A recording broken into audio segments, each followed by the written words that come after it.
Драч, Белград, а сега и Улцин. Што им е заедничко? Овој човек, Мухамед Алабар.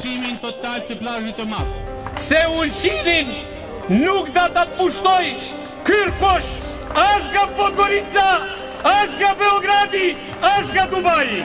И со вакви инвеститорima нема транге франки. Тајкунот на недвижности од Обединетите арапски емирати има во своји раце три од најважните проекти на Балканот во последните години.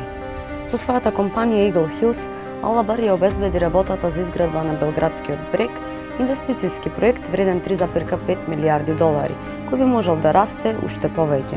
Проектот има за цел да ги ревитализира бреговите на реката Сава и вклучува стамбени зони, комерцијални простори, Белградската кула, која е највисока на Балканот, и Белградската галерија, најголемиот трговски и забавен центар во регионот. Но проектот длабоко го поларизираше српското општество.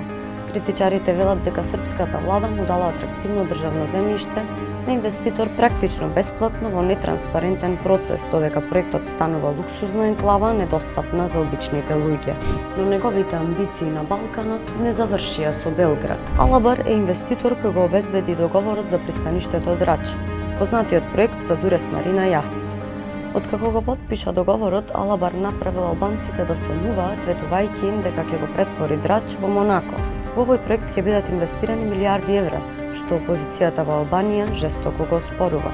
Иако Драч ќе биде Монако, Улцин ќе стане Дубај. Ова е сонот на Алабар кој црногорската влада го прифати. И покрај протестите и критиките од председателот, албанските политичари и жителите на Улцин, владата обезбеди парламентарна поддршка за договор за туризам со Обединетите арапски емирати. Премиерот Милојко Спајич изјави дека Алабар е подготвен да инвестира 35 милијарди евра во Улцин, иако самата компанија Eagle Hills обезбедила многу помали износи.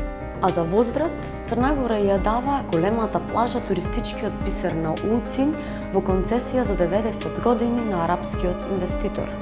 Имот што црногорската опозиција го проценува на околу 20 милијарди евра, но што е уште поважно, извор на живот за жителите на Улцин со генерации.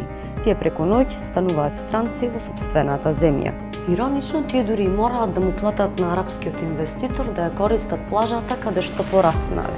По писмото што го испрати до Европската унија за да го оспори овој договор, градоначалникот на Улцин изразува и сериозна загриженост за промената на демографијата на Улцин.